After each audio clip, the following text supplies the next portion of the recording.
Who are you?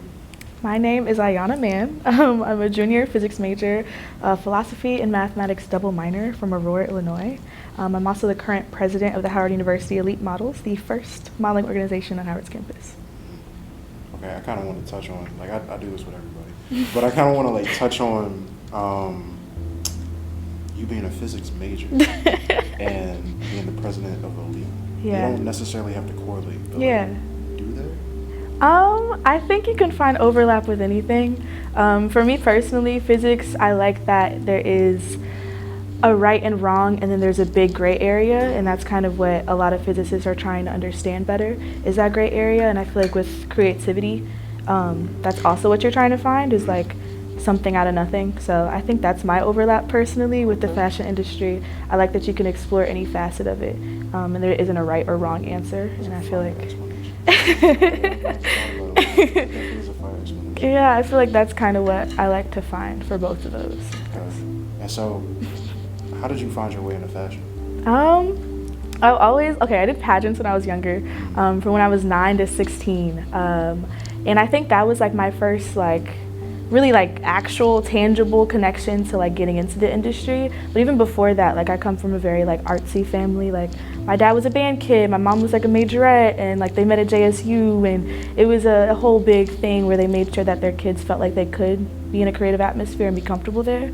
I also used to do theater a lot in high school, so I think that was also a part that kind of gravitated towards like just the performative nature of what creativity could be. But yeah, fashion has always been like a way for me to express myself. And I think that Howard has definitely made me push the bounds on what fashion can be, for sure. For sure. Yeah. There's definitely a lot of fashion artists that are out there in terms of their pieces. Some are more casual with streetwear, but some definitely have like a creative mindset where it's just like, if I think of it, I'm creating it. For sure. Would you say that correlates into the pieces that you create? I think so. I think that like I've always kind of been a copier, I'm not gonna lie, for like anything. I'm great at acting. Like I said, I was a theater kid, so I would just kind of, latch on to what I thought was cool at the moment, and then boom, just ride the wave. I think now that I'm at Howard, there's been a lot more push for you to like genuinely look inside yourself and figure out what you like and what you fuck with, and then like finding the best way to like demonstrate that. So I feel like the pieces I put together, I don't know. I think also I've been fucking with like perception a lot, like since I got here, how I'm being perceived versus how I perceive myself. I feel like there's been a lot of clashing with that. So I'm trying to like delve into more of how I would like to see myself, and then how that could also be looped into how people see me. It's kind of a long-winded answer. No. But okay. So I guess I'm still curious about the physics. Right? Okay. I know you explained, like, it was a great explanation. Yeah. But I guess what I want to know is why physics necessarily? Why, like, you're a fashion designer now. Why couldn't, like, I know not everything is planned out like when we first come to college, of course. Yeah. But like, why not fashion designing, photography, TV, film, something in that creative aspect? Like, what physics is? Yeah. Like, that's STEM for sure. Like, so yeah, why not the creative route in terms of majors? That's a great question. I think for me, things that I love, so first I'll start with saying that I'm a very, very indecisive person. When it came to like choosing majors and going to schools, I like applied to like more than 80 schools, just because I didn't know where the hell I wanted to go. Like every program was different, every major was different depending on the school. But I think my purpose and my reason for coming to Howard for physics is that that's something that I can see myself being content with for the rest of my life. Because I am so indecisive, and I started gravitating towards fashion like a little bit later in my stage, I didn't want to delve fully into that for something that I love to become something I hate, as a result of me focusing so much of my energy towards it. I like that I have the option to be a creative, and I'm not forced to be a creative all the time, especially with like the pressure that I feel like a competitive school like Howard can put on you. I didn't ever want it to become something I hate.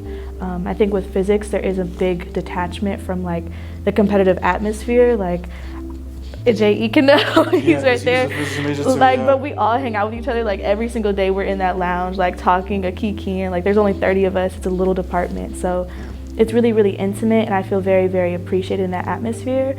But I also feel like for the rest of my life, there's always going to be questions to answer in physics. And I don't know, me personally, I get creative burnout pretty frequently. So I wouldn't want there to ever be a moment, if that was my major, for me to feel like I'm drowning and like I'm losing something that I do love, because I'm constantly having to put on my best face, if that makes sense. Yeah. That's real. Another question I want to ask you is, do you have any like comments on the fashion world now? Fashion designer? Just like generally speaking? Yeah, generally, like if there's something lacking that you see, or something that you just find that you don't like at all about the fashion world. That's a good question. That's a real good question. I think I came into this being a model, but I'm also 5'4". So I think that is something that's been very difficult for me to get over, because I've had to navigate my way through rooms differently than I think other people have. And especially being at like a primary Black school, that is the reason why Elite was founded, so that there is a creative space for you to want to pursue the industry and have at least a foundation and a community that does support you in that. Because once you're in the real world, people will tell you look horrible, you are ugly, like berate you, and have no shame. And they can do that. Like, that's their job to do that. And that's something you sign up for. So I think like, damn, what was the question? You see comments on the fashion world, you see this? Just something that you don't notice. I mean, not notice, but something that you just don't see, something that you don't like about it. Just like, or any input on the fashion world. Like, what would you change about it? Okay, I was getting there. My bad. Okay, I would say I would hope that it would be more open than it is now to accepting people that aren't traditionally the standard. I do see that changing a little bit, but I think, especially going to Howard, there is a privilege that comes with being in these Black spaces and being surrounded by people that look like you. But for the fashion world, generally speaking, I think it very much so is not changing at the same rate and is not as open-minded as a lot of people here are. I see the potential that our community has, and I feel like a lot of us at Howard do see that potential. So I just hope that the rest of the world can, catch up, understand that Black faces, Black voices do belong in those spaces, no matter what you look like, no matter how tall you are, like what your size shoe is, no matter what size you wear in general, like anything like that. Like, I just hope that those bridges are broken down faster than later, and I think if they aren't, then that would be the detriment of something that has great potential. For sure. And I guess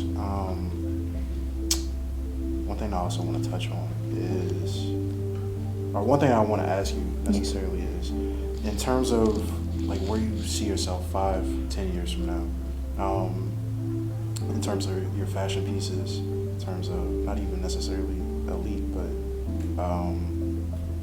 you entering the fashion world if possible, also just graduation, or just where you want to see yourself at in like the next like 5 to 10 years after Howard. So I am going to get my PhD in astrophysics. That's my next step after I graduate. So that's that. But also I do hope that I could continue to pursue creative avenues in that. I really do like fashion. I really would like to get more into social media, because I do feel like that is an avenue that I don't have a lot of expertise in, but I think could be a nice overlap between like my academic field and then also wanting to create outfits and pieces and present myself to the best of my ability. So I hope to grow my social media. I hope to work on working with other people that are like-minded outside of Howard and extending those resources. Networking is huge in this industry, and I definitely appreciate the fact that I am able to get into the rooms I am. Even being in this one alone is like a huge opportunity for me and for everyone, just to like talk to people you never talk to, like hear their background story and understand where they come from genuinely. I always have trouble with networking, especially in creative fields, because it just is like, I hate talking to people for ends. Like, I'm a philosophy kid, so like I don't feel like anybody should be treated as like a means to an end. I feel like everyone should be treated to as a person. So I feel like networking is always tricky for me, because I just like, you don't owe me anything. Like, I don't know why I'm asking for anything from you. But yeah, I hope in the next 5 to 10 years I will be able to find a definite overlap between my academic pursuits and my personal pursuits of continuing to indulge myself in fashion. Yeah.